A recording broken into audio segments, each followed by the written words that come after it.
Olá a todos, sejam muito bem-vindos. Hoje nasce um espaço de conversa, um espaço onde mulheres que queiram realmente aprender serão edificadas, fortalecidas pela palavra que nós iremos partilhar durante os episódios que nós teremos no espaço de conversa. Nasce de mulher para fortalecer e engrandecer mulheres, porque mulheres ajudam mulheres e mulheres ajudam outras mulheres. Nós somos pontes, nós somos ligações. Eu sou a Júlia Manuel, acima de tudo, eu sou filha de Deus, sou serva, sou esposa, sou mãe. Antes de avançarmos, eu quero deixar aqui a minha expressão de gratidão à pessoa que me ajudou a chegar até a realização da abertura oficial desse podcast, que é o meu esposo, porque pessoas são pontes. Então, ele foi uma ponte entre o sonho mulher para mulher. De mulher para mulher nasceu de um culto da igreja em que eu faço parte, do Ministério Jesus Cristo Vive, onde é liderada pelo homem de Deus, pastor Maria Antônia. E nesse dia, a pastora falava sobre não colocarmos brinquedinhos ou não perdermos tempo com brinquedinhos. Essa expressão ficou na minha cabeça, porque muitas das vezes nós perdemos tempo com aquilo que não é para nós, não é para nós pararmos naquela estação.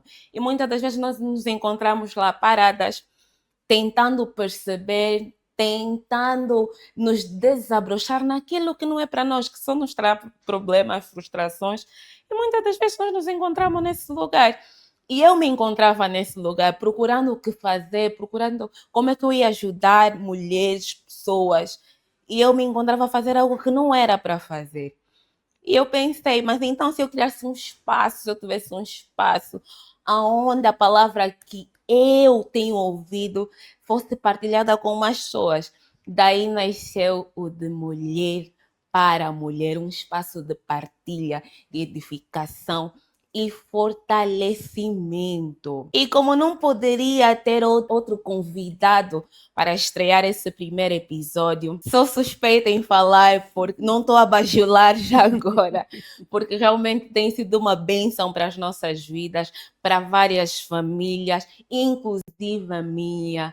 Existem pessoas que ministram, mas existem realmente homens de Deus que, quando se deparam, estás perante essa pessoa, esse homem de Deus, mudam vidas, mudam destinos, procuram ser esse canal de bênção para as nossas vidas. E não teria como ser o homem de Deus, pastor Maria Antônia, que está aqui conosco. Já agora, pastora, muito obrigada por ter aceito. É uma honra tê-la no nosso programa, no primeiro episódio, na estreia. Não teria como ser diferente. E eu estou aqui emocionada, muito feliz. E a pastora sabe que eu sou ansiosa. E estou aqui toda ansiosa, mas glória a Deus por isso, glória mesmo a Deus, porque graças a Ele eu tenho a honra de ter a pastora aqui conosco. Glória a Deus. Eis-me aqui ao espaço de mulheres para mulheres. É isso, pois. É um tema bem sugestivo. Boa tarde a todos, boa noite, bom dia. De acordo ao fuso horário, de acordo ao momento que for ouvir. Sou a pastora Maria Antônia, líder no Ministério Jesus Cristo Vive. Estou aqui para atender o convite, o honroso convite. A Bíblia diz: honra quem merece honra. Sendo eu honrada, tinha que também honrar, e então eis-me aqui. Nossa apresentadora, senhora do espaço de mulheres para mulheres. Eu ouvi aqui esse tema, mas estava aqui a me questionar: será que só mulheres é que vão falar aqui? A princípio, sim. Pois. A princípio, sim. É um espaço reservado mesmo só para mulheres. Glória a Deus. Porque nós, mulheres, somos seres muito emocionais. E trabalhamos, quando não somos racionais, trabalhamos muito com a emoção e grande parte das vezes acabamos por nos perder.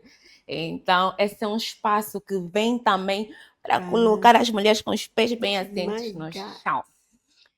E antes, amada pastora, de prosseguirmos com o tema, que é o casamento que ninguém te ensina, o que ninguém te prepara.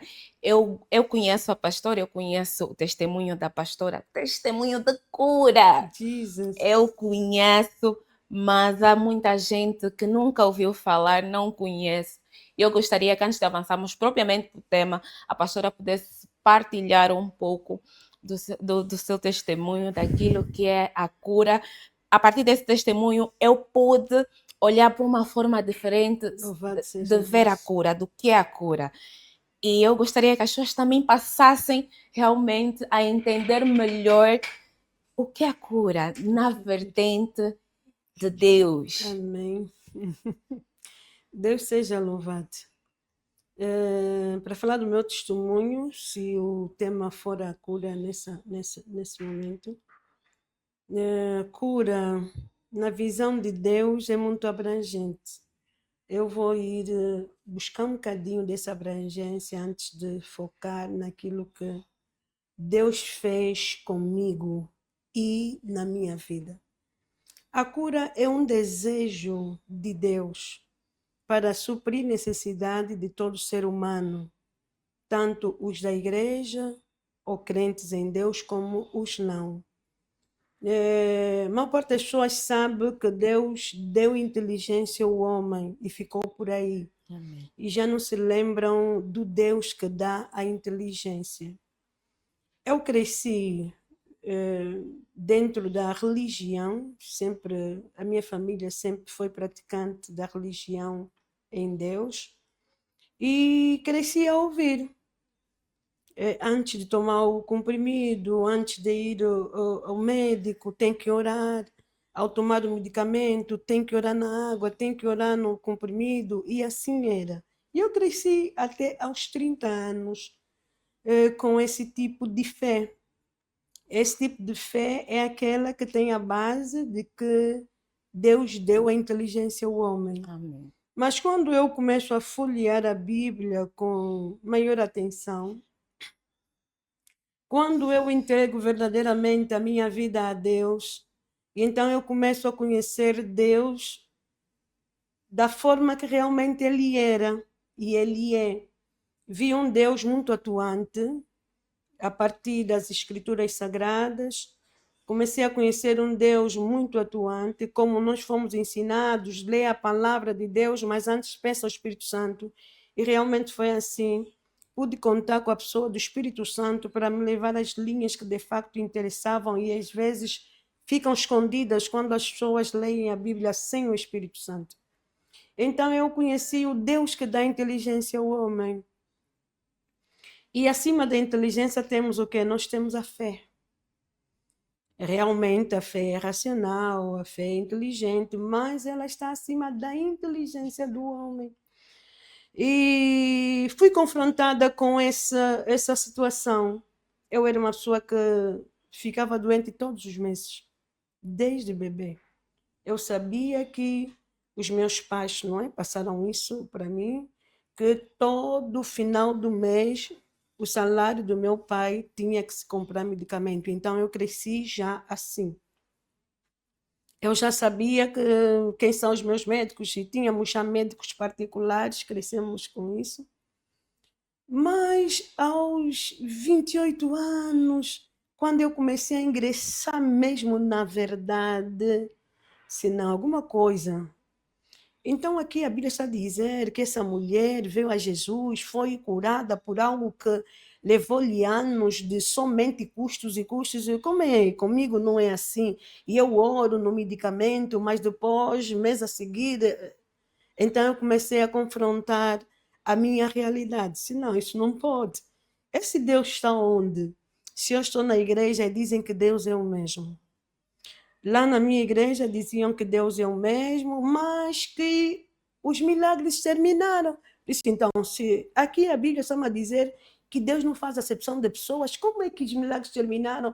Uma parte da humanidade teve milagres, teve direito, e agora Então eu vi que aqui alguma coisa não está bem explícita. E fui recorrendo ao jejum e às orações, ainda continuando mensalmente a ficar doente.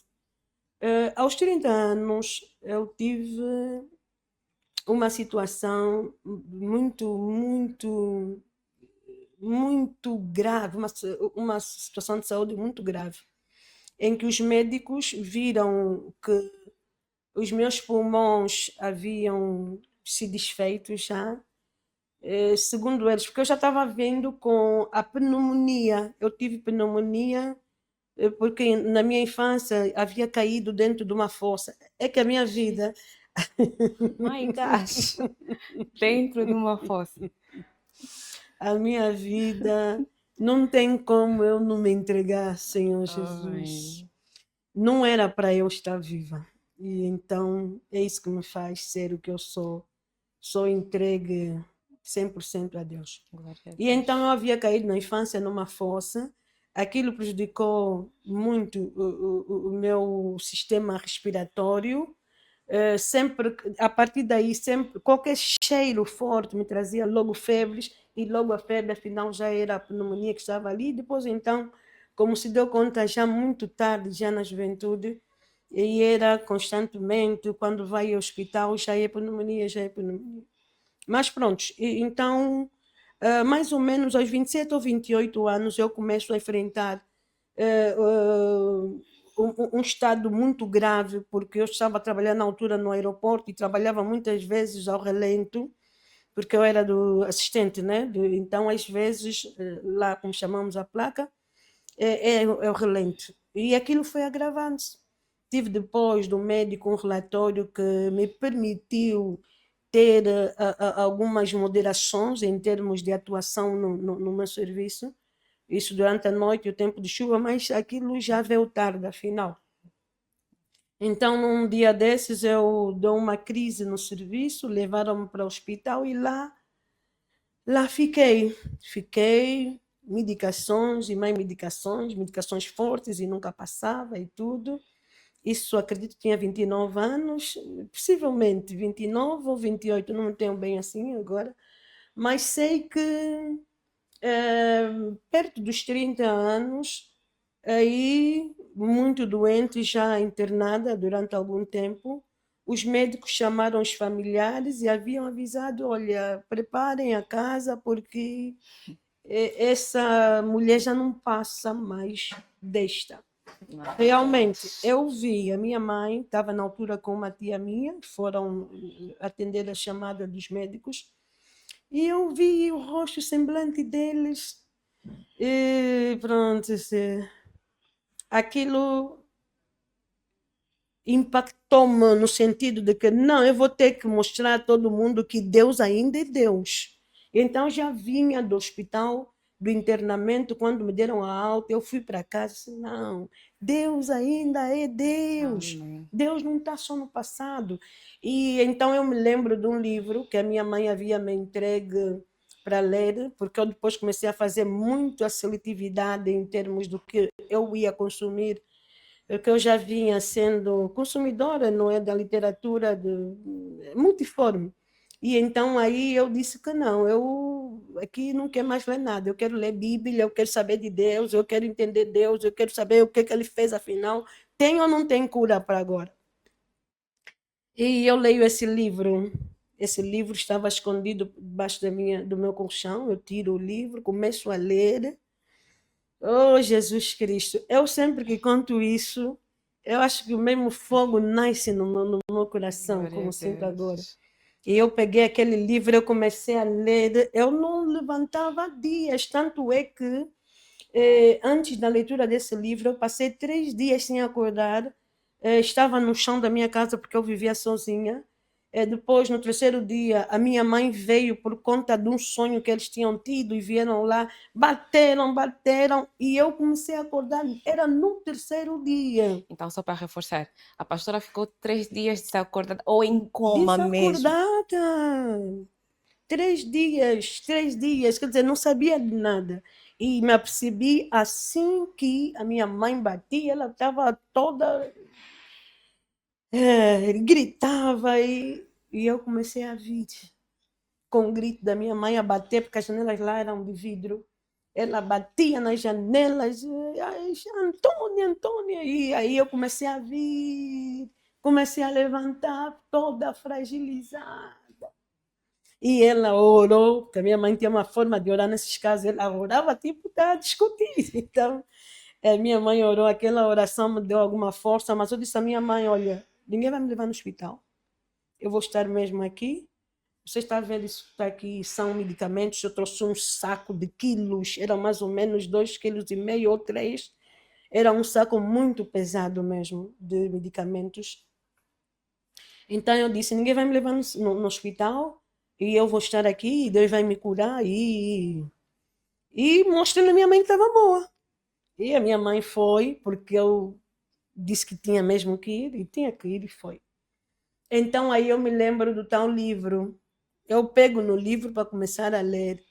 À medida que eu li, eu também estava a consultar a Bíblia, porque lá esses livros de pastores têm sempre passagens, referências bíblicas, e eu comecei agora a ler o livro com as referências. Eu disse: Deus é o mesmo. Amém, glória a E então, Deus. nesse momento, eu pego no saco do remédio, atiro no chão. A partir de hoje, eu não tomo isso, até porque eu sofria ao tomar os comprimidos.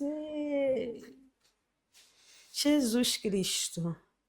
Eu, assim que atiro o saco de remédio no chão, automaticamente, eu sei que todo o sistema respiratório foi afetado, segundo os médicos. O que eu sei e posso dizer é que eu senti, a partir daqui da boca do estômago, uma comichão. E subia assim, assim a correr. Assim que chega no extremo, eu tiro, e quando tiro o que estava dentro, eram costras de feridas. Jesus. Costras de feridas. Literalmente costras de ferida. E tirei, porque antes disso eu tirava sangue. E naquele dia eu tirei costras de ferida. É como se tivesse a gerar uma cura. A gerar não, tinha gerado uma cura. Aí onde havia sangue, que era ferida aberta, agora as costas definiam que a ferida agora não é um rio de sangue aberto, agora é uma ferida. Mas pela comichão, eu também entendi que não era apenas uma ferida, mas era uma ferida, era um rio de sangue, agora sendo cicatrizado. Glória a Deus. Eu tiro, e a partir daí, assim que eu lancei o remédio, eu comecei a dizer: nunca mais ninguém me leva no médico, eu não isso, não aquilo, não sei o quê. E foi assim. Tudo isso está acontecendo, então não estava acontecendo apenas no meu aparelho, o sistema respiratório, não. Estava também acontecendo na minha psique. A minha mente foi transformada por uma pregação no meu corpo. Porque até aí todo mundo sabia que eu era religiosa, como já disse aqui, e estava a trilhar os caminhos de Jesus Cristo pelas escrituras, porque eu realmente ouvia os que meus pastores diziam, mas eu pensava: Deus é algo maior, Deus não é só isso como querem. Então, essa minha expectativa sobre querer conhecer esse Deus em maior medida trouxe uma pregação no meu corpo. Ninguém podia mais me dizer que não. Glória a Deus. Ninguém podia. As pessoas vinham quando eu já não ia para o hospital, porque eu deixei literalmente de ir para o hospital. Nós também somos da igreja. Eu disse: eu não estou em concorrência. Glória a Deus. Não estou em não faça isso comigo, não estou em concorrência. O que eu descobri, só eu posso definir para mim mesmo. E então esse testemunho começou a arrancar para mim anos de fragilidade, porque qualquer pessoa que tem todos os anos que internar, e era assim comigo, psicologicamente começa a criar uma fragilidade em termos de dependência médica, e eu era assim. E então, aqui, como disse, isso pregou no meu corpo e transformou a minha mentalidade. Então, todas as coisas frágeis, tudo aquilo que era pequeno, da fé de um Deus grande, eu removi. E eu não quero saber. Fui, até agora sou muito apontada por causa da forma radical em que eu deixei os médicos. Eu digo, vocês me viram a crescer nos médicos? Então, se eu mudei, não dá para refletir que alguma coisa. E isso, até hoje, isso não mexe comigo, porque o que mexeu comigo foi Deus. E Deus. depois de Deus mexer comigo, eu tirei os médicos. Eu tinha médicos pessoais. Depois da minha, acho que depois dos 28 anos por aí, eu tive um médico particular que é alguém até que residia, ainda reside em Portugal, vinha por causa de mim de tempo em tempo. E então, para mim, quer dizer, o que as pessoas dizem, eu vou viver na minha realidade. Por que que agora eu tenho que ligar para o que falam contra mim, depois de eu conhecer um Deus assim no meu corpo? Então, Júlia, desde aquele dia, e não foi a última vez que fiquei doente, eu deixei os médicos, deixei a medicina, porque eu aprendi, inclusive, a dar injeção, a aplicar soro, só de frequentar os internamentos. Eu sabia isso. E então, agora, não foi a última vez. Chegou, então, depois de 2 anos, acredito, porque eu saio de uma igreja, né, onde era muito religiosa, vou, então, para a igreja onde estava agora a minha família, a minha mãe em particular, que era uma pessoa que também me ensinou várias coisas sobre Deus, e, aliás, foi um dos maiores incentivos para que eu pudesse dar esse passo de uma religiosidade para a igreja evangélica, mas ainda assim eu não tinha achado tudo.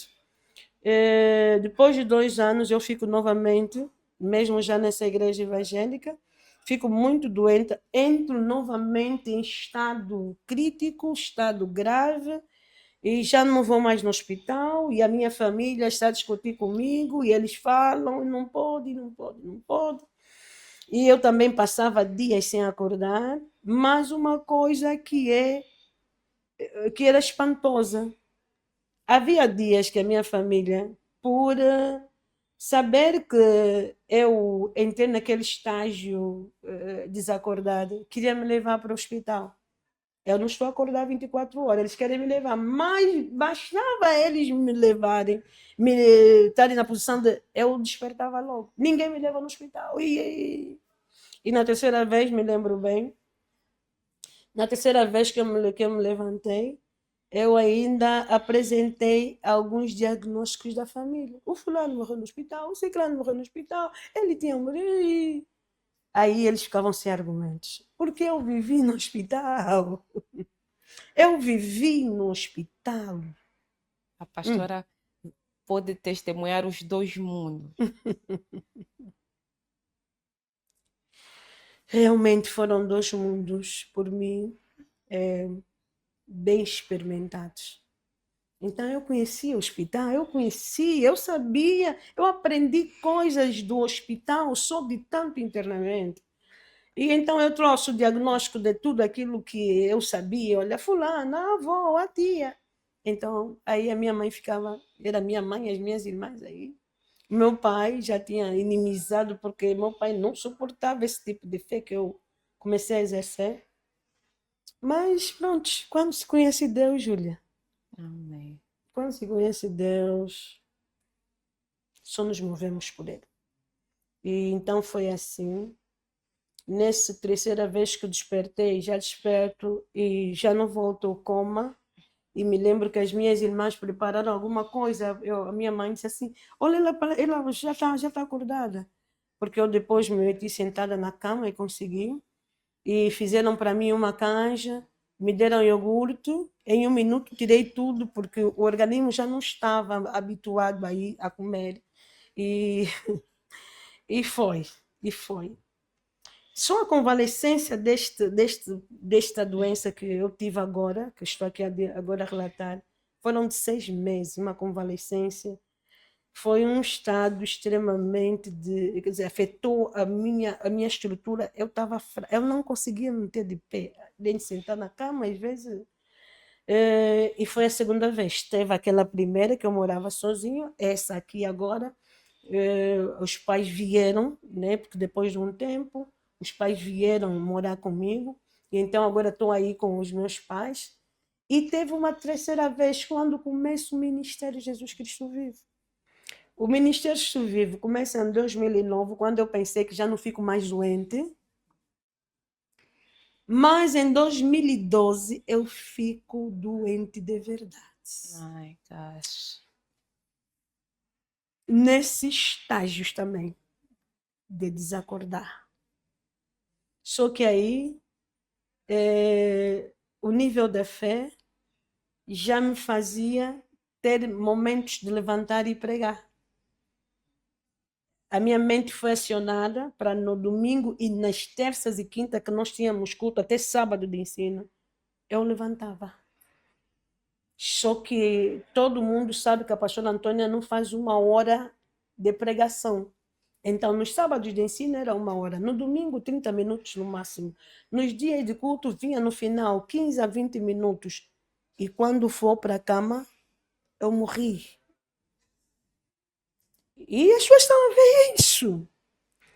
Era preocupante, já sabe como é que são as mães. Era a minha mãe e a doutora Basília, só Jesus Cristo. Várias vezes eu acordava debaixo da gritaria da doutora Basília. Houve um dia 22 de outubro e é inesquecível, esse dia tivemos um encontro de casais e o programa está a andar. E nesse dia eles queriam que eu adiasse, a Denise então, não quero ninguém aqui, ninguém vai ficar. Para falar essas coisas, eu tinha vida. Depois de falar, as pessoas foram, acabou, não tem mais nada. E então vivi assim algum período, acho que foram uns 3 meses, possivelmente, uns 3 meses nessa situação, nesse estágio também. Que era eu acordar para pregar e acabou. Se tomava banho como não sei, só sabia que tomava banho, me preparava com os meus saltos. Meus saltos naquela altura de 10 a 15, com tudo normal. Só que era para viver, para pregar. My gosh. Depois disso, vai, Deus me diz, vai, sai do altar, tenho que sair. E eu saía do altar, quando chegasse no quarto, vou apagar as pessoas que me seguiam, que era a minha mãe e era a nossa doutora Basília, que tinha essa coragem, vai me encontrar que eu não estou. Eu estou aí, mas não estou. Desacordado. E passou essa fase toda. E Júlia? Esse é um testemunho. Eu nunca ouvi assim detalhado, né? Alguns detalhes, Sim. porque são as 3 fases que eu conto que foram já dentro da minha conversão e até o ministério. Então foi um processo de conversão. E é muito impactante porque nós quando estamos num processo de conversão, a nossa fé é muito oscilante. Sim, falando sobre mim, eu ouço o testemunho e tento me colocar. Ok, deixei os comprimidos, eu tenho a convicção que fui curada, depois volto a ficar doente, Deus. Não, eu já tinha me convertido. Glória a Porque Deus. a conversão, e eu comecei a pregar sobre isso, ninguém deixa de estar doente porque se converteu, que é aquilo que eu pensava. Eu disse que depois do meu ministério eu pensei que já não ficaria doente. Já tinha passado por tudo que devia passar, mas não, está aí. E também não parou aí. Esses são os 3 casos de estágios muito profundos. Mas teve um estágio já muito profundo como esse, mas eu já não desmaiava, já não ficava desacordado. A febre era 40. Os irmãos, quando viessem, eles sabiam que eram proibidos de falar sobre isso. O irmão está me tocar e são nesses momentos em que surgiam pessoas novas com carência extrema. Pastor Antônio está aí, tem que estar aí. E eu me lembro que numa dessas vezes de febre muito altas, veio uma jovem muito carente e requeria que eu fosse à casa dela porque tinha trazido a família da Lunda, era alguém que já com vários testemunhos, e então trouxe a família da Lunda e eu tinha que ir para poder convencer a mãe para ir à igreja. Eu fui, foi depois no sábado eu saí, fui para casa, porque até aí eu sempre preguei que pastora não tem que ir de um lado para o outro. Já imaginaram, pastora? Então eu sempre preguei isso, as pessoas não me convidavam, mas os novos que viam, e ela em particular, quis muito para que a mãe viesse, a pastora tinha que fazer alguma intenção na casa dele. E eu vou. Não tinha como Deus não operar. Deus operou maravilhas. Quem me tocasse sabia que eu estou mal, febre muito alta, mas o poder que está acontecendo aí, quem vai dizer que Deus não está aqui? Amém, amada pastora. É notório o poder que há na vida da pastora, porque nós temos vários testemunhos na igreja. Se Deus permitir, um dia eu trarei aqui grande parte das pessoas que Glória a viveram Deus. esse testemunho. Será bom. E nesse momento eu estou gestada, né? E tem testemunhos É de isso. grávidas Glória a que Deus. eu fico, meu Deus, contando, ninguém acredita, mas Glória a Deus. aconteceu. Aconteceu. E glória a Deus pela vida da amada pastora, Glória a Deus. pela persistência, porque se assim não fosse, nós hoje não sei. Nós, Não íamos congregação, Não íamos experimentar algumas não coisas. íamos ter a oportunidade de viver também parte desse testemunho e de poder testificar em nós mesmos, que graças a Deus nós temos realmente testificado dessa Glória a cura. Deus. Então, Amém. glória a Deus, amada pastora. Fica aqui o testemunho gravado, impactante. Espero que possamos realmente ouvir e dar ouvidos, como a pastora realmente nos alerta, para que possamos também mergulhar nesse testemunho e viver realmente as coisas que Deus tem preparado para nós. Então, amada pastora, agora podemos partir para o nosso tema, preparação para o casamento, o que ninguém te ensina. Assim, nós mulheres, quando vamos casar, vamos com muitos sonhos, vamos como umas princesas, aquilo que nós vemos nas novelas, nos filmes, nós já Aleluia. vamos com isso nas nossas cabeças e não é assim. Eu tive um choque, um choque de realidade, quando a pastora colocou-me sentada e disse: Não, você não gosta, eu estou apaixonadíssima, apaixonada, e para mim, assim, estava tudo a correr mil. Você não gosta, você está a ver outra coisa, é porque tá. E a pastora foi me explicando o que eu estava a sentir. Eu, na minha cabeça, eu sei o que eu estou a É sentir, verdade. mas eu é que estou a sentir. Mas graças a Deus, porque a pastora tem sempre esse sentido de nos colocar o pé no chão. É assim. Você não é peixe, você é pessoa. E é isso. Então, pastora, eu vou partir logo para essa pergunta. O que ninguém nos ensina para a preparação para o casamento? Porque nós preparamos festa, Sim. nós preparamos vestido, nós preparamos casa, nós preparamos muita coisa. E nós, como é que nós devemos nos preparar realmente para esse momento?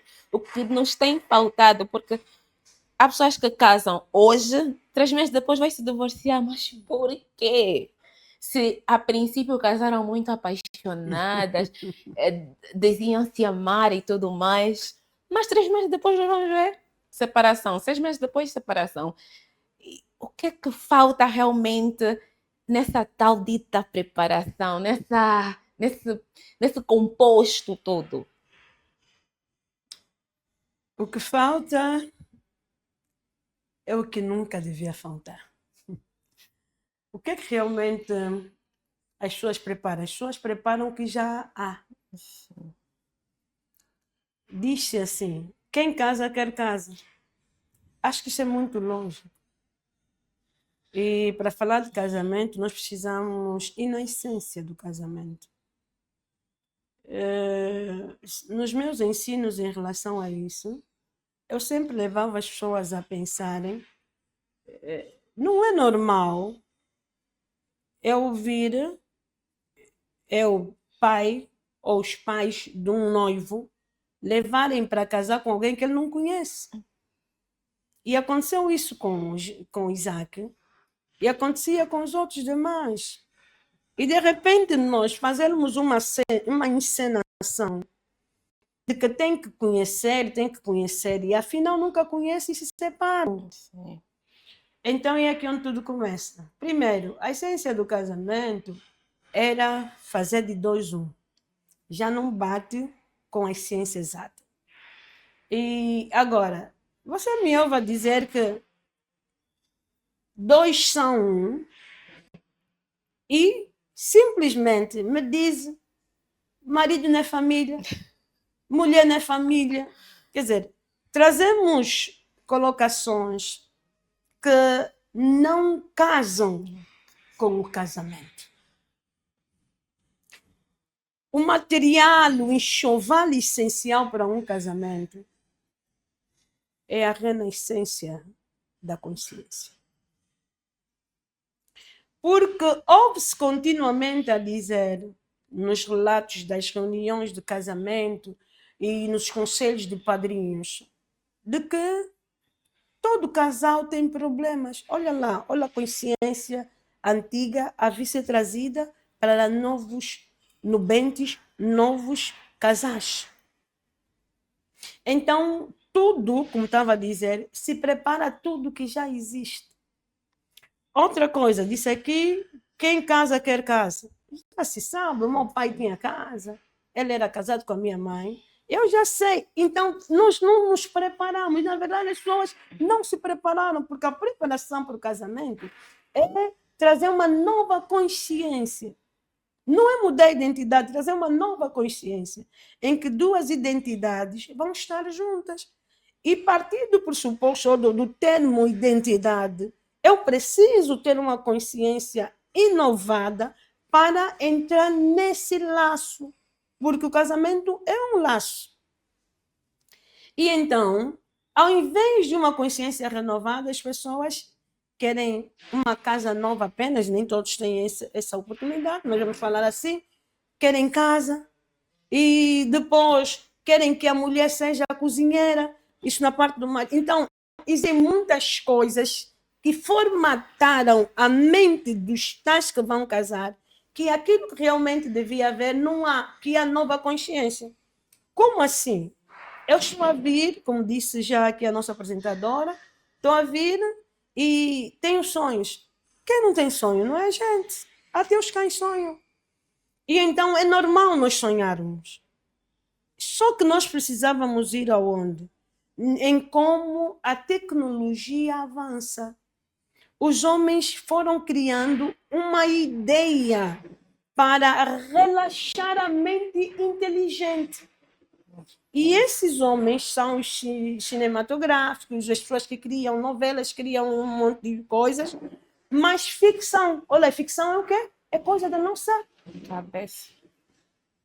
Eu que estou a consumir um filme, eu que estou a consumir uma novela, e eu digo sempre, essas coisas paralisam a nossa inteligência. Paralisam a nossa inteligência.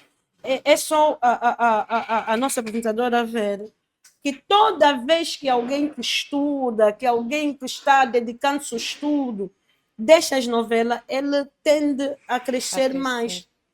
E vai ver que as pessoas que consomem muito esse tipo de coisas, elas, em geral, elas não dão seguimento àquilo que seria a intelectualidade, o acadêmico. As pessoas param nas novelas. Essas tais novelas é que trouxeram esse tipo de sonho, que na verdade não é sonho. São ficções fixas nas mentes de quem está a consumir as tais chamadas novelas. E nós passamos aí possivelmente 1 hora para quem é menos consumidor, mas tem aqueles que agora têm ofertas de vários pacotes. E as pessoas ficam aí. Júlia, nunca tivemos mais divórcios como vamos tendo. À medida que a tecnologia vai subindo, também nós vamos subir a taxa de divórcios. É que, onde eu gostaria, digo assim, Mas será que as pessoas não podem sair um pouco da novela para rir e refletir? E é aquilo que a Júlia vai me ouvir falar. Pega na esteira, vai no sofá, vai isso, vai tudo para trazer a tua mente, porque todo homem tem um pouco de Deus. E Deus não é irracional. E ele faz o homem racional. Como é que um homem racional num dia assina um papel dizendo vou casar, a morte me separa, depois de um mês quer divorciar? Isso é racional? Olha aí. Então, o consumo excessivo, e hoje, agora, temos a mídia, antes era só as novelas nos primas, nos visores, agora temos a mídia. Então, todo esse consumo que não tem nenhum tipo de qualidade da racionalidade, porque o que nós consumimos, pelo que vemos, pelo que ouvimos, tudo isso é alimento para a nossa psique. Daí, nós termos cuidado, dizer até, sermos os nossos nutricionistas para alimentar a nossa psicologia. E nós não temos esse cuidado e acabamos por consumir tudo. Depois pensamos que é nosso sonho casar assim. Não é teu sonho. Você passou a ser um alvo, passou a ser um refém, uma vítima das novelas, dos filmes. As pessoas que vão fazer isso, elas fazem para ganhar dinheiro, mas o consumidor faz para quê? O que você consome vai fazer a tua pessoa. E é isso. Agora também tem os doramas. Ah, Porque é muito romantismo, é muito amor, é uma ficção que realmente quem fica muito tempo estás a nisso ver? acaba por ter ideias preconcebidas de como deveria Vai ser o ser. casamento. Talvez esses doramas venham ser assim, tipo fast foods, não é? Isso. Porque antes nós já tínhamos como se fosse o restaurante ou então a mesa do jantar, que eram as novelas, até os filmes, que as novelas começaram, não é? Também a aumentar. E então, hoje com esses doramas, é verdade o que a Júlia está aqui a dizer. E agora você vê. Então, saiu da onde essa ideia que o teu esposo é igual o do dorama? Saiu aonde essa ideia? E quando a tal consumidora ou consumista dos doramas vira o marido contrário ao que ele vê no marido do dorama, ele pensa que o marido é que está errado. É isso mesmo. Não reflete que ele é que está errada por querer que o marido seja aquela personagem. Que ele é uma personagem, que é uma outra coisa também. Uma das coisas que às vezes, sobretudo as mulheres, não refletem é que aquilo que você vai assistir é um personagem. E o teu marido é vida real, é pessoa. Com personalidade e não uma personagem. Com identidade e não uma personagem. Isso tudo, vamos olhar, eu desde os 15 anos estou a acompanhar tudo isso. É novela daqui, é dorama dali. Chego nos 25 anos, vou me casar. Olha aí os sonhos que eu tenho. Não são meus. Criei uma fantasia. É uma fantasia. Porque o sonho numa pessoa, numa mulher, é construído pelo que os pais dão. Okay. E hoje as mulheres não têm mais o que os pais dão. As mulheres estão como os profissionalistas que hoje só comem em restaurantes. Então, não há mais valores paternais, valores familiares, não há lar. A mulher vai para um casamento e ela diz, se não der certo, olha lá, essa tem ideia do que assinou? Então, tudo em torno disso, Júlia, tenho a dizer que as mulheres ou os jovens estão errados, estão a levar fantasia e julgam ser sonhos. Então é isso. Mulheres, já temos a resposta. Então, amada pastora, num dos cultos, a pastora falava sobre o casamento se tornar cemitério para muita gente. Eu sou cristão, meu esposo é cristão, frequentamos até a mesma igreja. Sim. Mas quando vamos nos casar, acabamos por nos matar. Não matar no sentido de Sim, sim. E acabamos por cada um, nós viemos com, somos pessoas únicas, diferentes propósitos e tudo mais. Acabamos por deixar aquilo que o Senhor preparou para nós e enterramos. Acabamos por, que a pastora sempre nos tinha alertado, viver um em função do outro, e quando o outro não corresponde às minhas expectativas, para mim acabou, não tenho mais vida, o casamento não está bom. E muitas vezes nós entramos para o casamento com essa ideia. Se o meu esposo não fizer o que eu não está bom esse casamento, não está a fluir. E acabamos por muitas das vezes apanhar depressão, e vem a depressão, vem aquela quebra toda, e acabamos por nos perder mesmo dentro do casamento, e isso afeta a nossa vida com Deus. Com Deus, família, lar, tudo. Deixa-me só aqui dizer. Estávamos a falar há pouco das fantasias. Num casamento, uma das coisas que também está a faltar as pessoas virem é abertas, virem como um campo a ser cultivado. Só que as pessoas vêm com expectativas sobre o outro. Não pode! E nunca você vai casar com teu namorado. Nunca. Isso. Só para dar aqui um ênfase, nunca vamos nos casar com o nosso namorado, porque a intenção é, ai, você no namoro era assim, fazias isso, me oferecias isso, mas casamos, tudo mudou. Tenho namorado. O namorado é para cultivar, é como um estágio acadêmico. Quando falamos de namoro, né, é um estágio acadêmico, onde as pessoas têm que conhecer os contras. Só que as pessoas vão com romantismo. Romantismo é dorama. É isso mesmo. Porque o romantismo, ele tem que partir do livro de Cantares, para quem é cristão. E o livro de Cantares, ele traz realidades tão verdadeiras que se realmente as pessoas quisessem entronizar-se naquilo, seria muito bom. Então, o namoro é esse período de acadêmico, é um exercício, é um estágio de exercitar, é olhar o que não gosto e ficar calada. Só que no namoro, por isso é que depois começa a falsidade e o fingimento. Eu ainda não casei contigo e vou querer fazer-me de fácil. Então, quando tu notares alguma coisa contrária em mim, desculpa, mas não é desculpa que eu quero te dar. Só que é isso que você vai buscar no casamento. Então, para dizer, ninguém casa com seu namorado. Tem o estágio do namoro, que é o acadêmico, e as pessoas não estão na academia, eles não querem. E tem a fase do noivado. O noivado é preparação para ser marido, para ser mulher.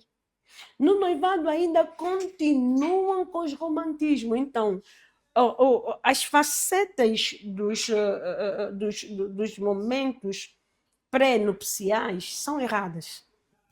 As pessoas não estão olhando para o que de fato deviam olhar, que são estágios necessários, o namoro, para tratar cada um individualmente, o noivado, para traçarmos metas.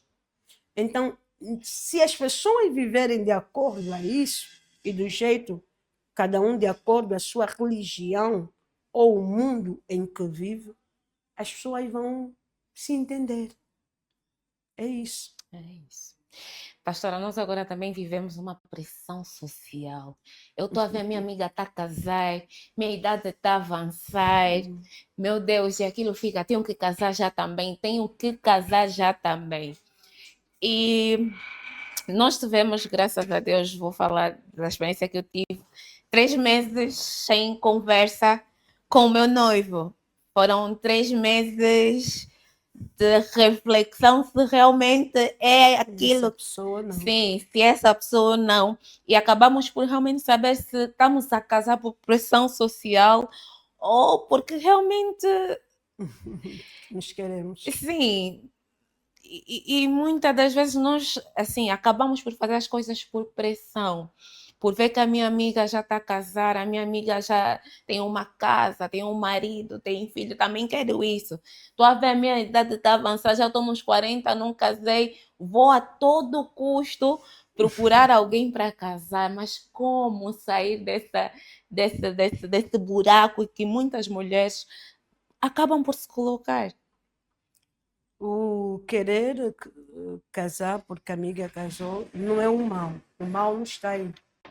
O mal está em que os sentimentos se tornem competitivos, porque nós acabamos, de alguma forma, sermos despertos por coisas boas que acontecem com os outros.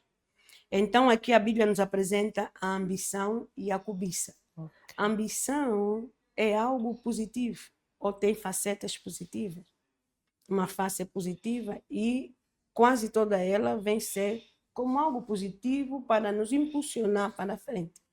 Então, o casamento da minha amiga Júlia me impulsiona para isso. Isso é salutar, é bom. Só que o que é errado é quando eu cobiço, quando eu invejo. Então, são essas duas características, cobiça e inveja, é que tornam o mal. Como tudo que o homem, quer seja da igreja ou não, tudo que o homem semeia, faz, ele vai colher.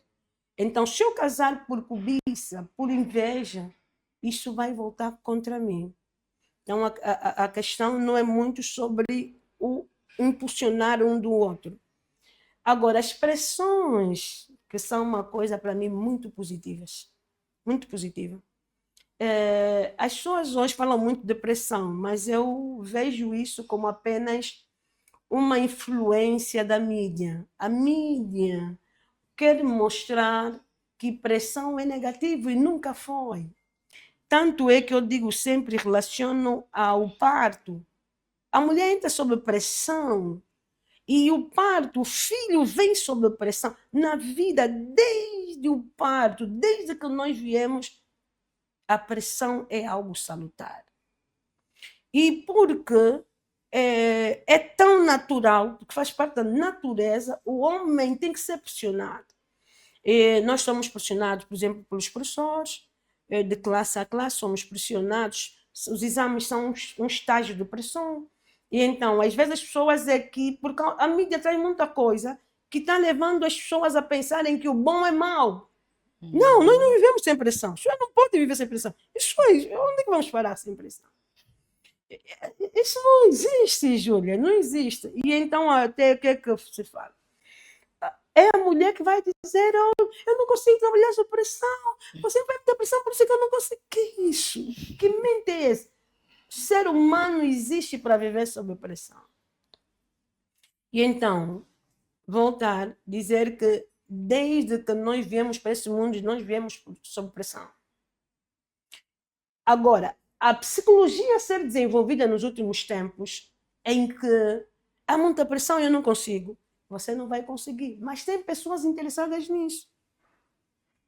Tem pessoas interessadas nisso, que sabem que a Maria Antônia, para não viver pressão, ela vai estar na internet. Ela vai estar na novela. Há quem vai ganhar para isso. Então, são essas três pessoas que estão mesmo a promover que pressão isso, pressão aquilo, vão trazendo palestras, inclusive, mas a verdade é que até Jesus trabalhou sob pressão. Jesus, a Bíblia fala que por amor foi à cruz, tudo sob pressão. Ele, para chegar a tal missão, foi pressionado. Pressionado, inclusive, a Bíblia diz que ele já estava pelos poros a tirar sangue.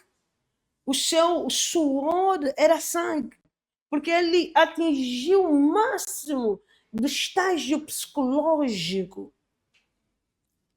Não se vive sem pressão.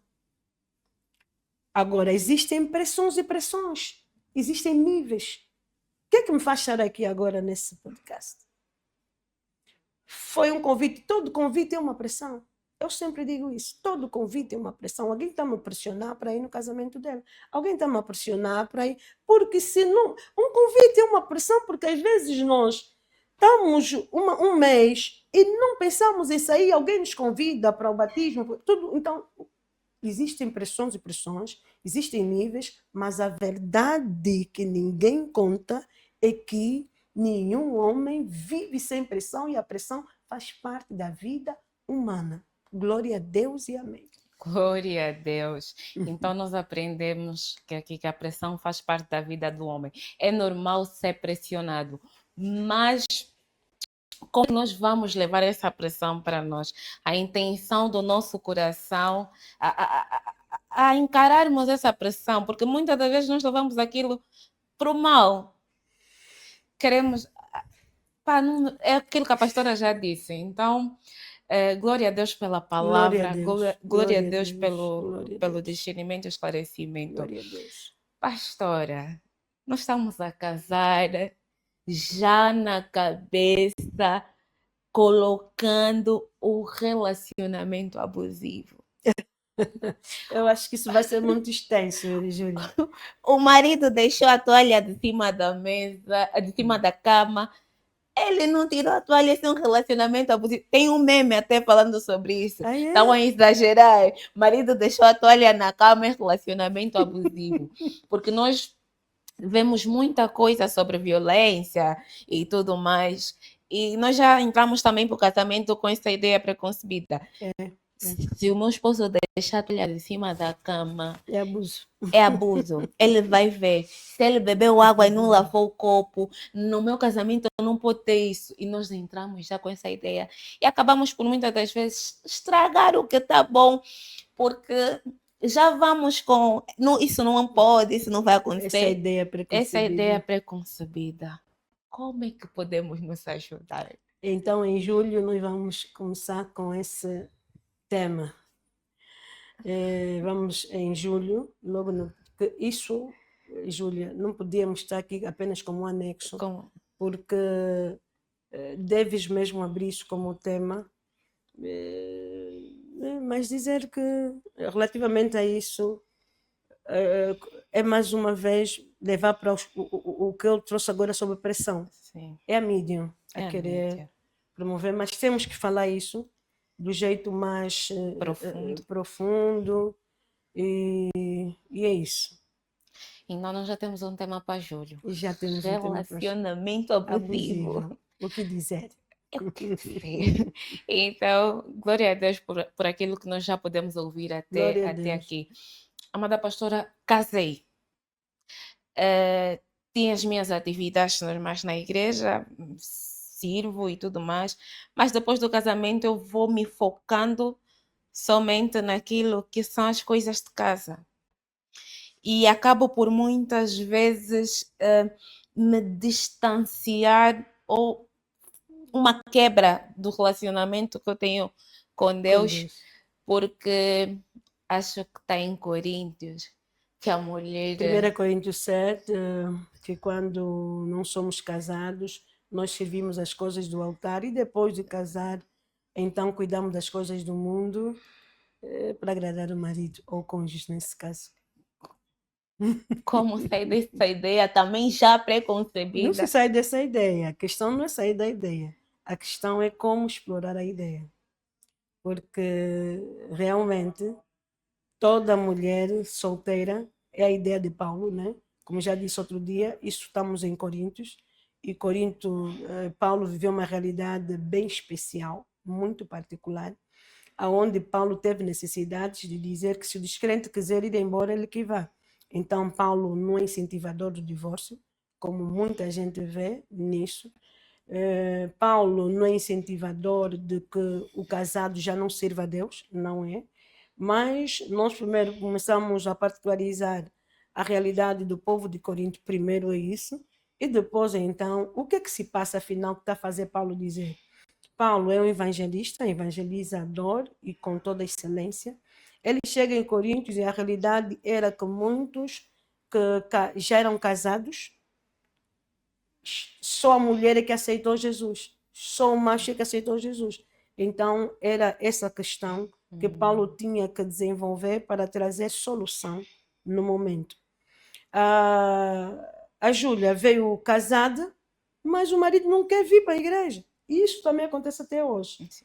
Então, precisamos ter toda a coerência quanto a este caso, para que não deixemos que o irmão ou a irmã que veio à igreja deixe a igreja por falta de coerência nossa.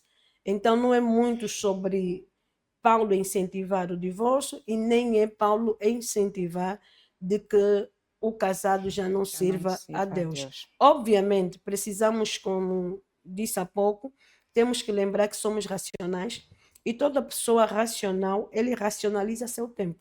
Sim. E porque a questão aqui e o grande fator que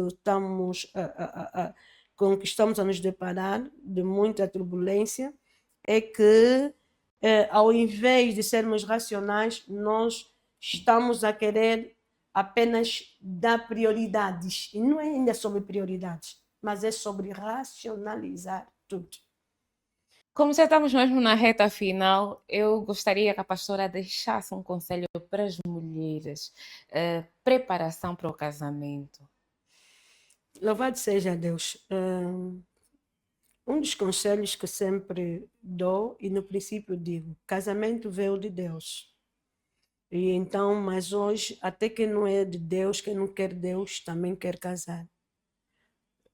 E pode-se, porque a graça do nosso Senhor Jesus Cristo abrange a humanidade toda, tanto os da igreja como os não crentes.